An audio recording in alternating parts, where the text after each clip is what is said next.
episode, I will drive my Dacia for the first time around the deserted motocross circuit. If it all goes well, I will try to set a time for the leaderboard.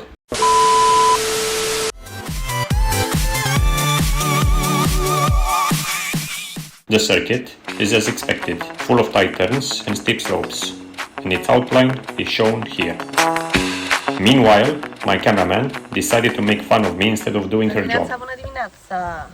Bine ați venit la un nou daily vlog. Eu sunt Maria Mădălina Gravita. Am venit să susțin pe soțul meu, Toni Sărăchie. Anyway, it's time for some practice laps.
The final slope was by far the most demanding for the car.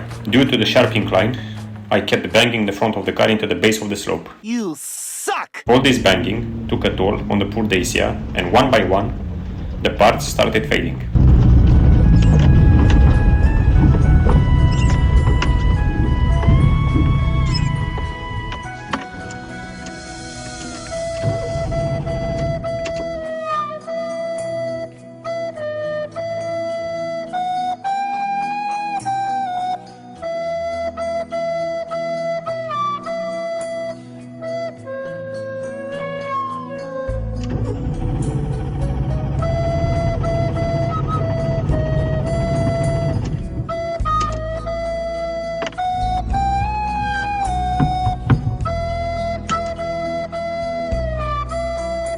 Cred că asta a fost.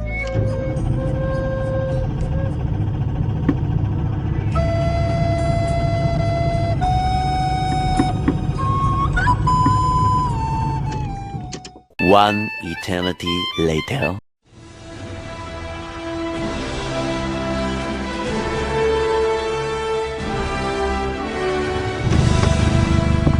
Hai că avem noroc.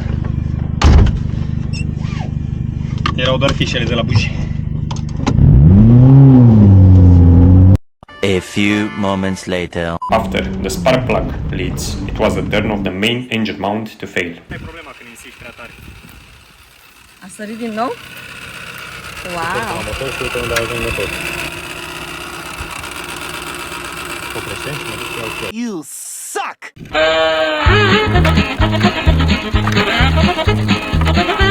Luckily, I was able to put the engine back in place. Oh no! Anyway, I soon realized that this is the last chance to set a proper time, so here goes nothing.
Eșapamentul e rupt de tot. Scutul e rupt și ăsta. Deci pare să că am strâmbat și levierul ăla care ajută la schimbarea vitezelor. Ok, să trecem la treabă.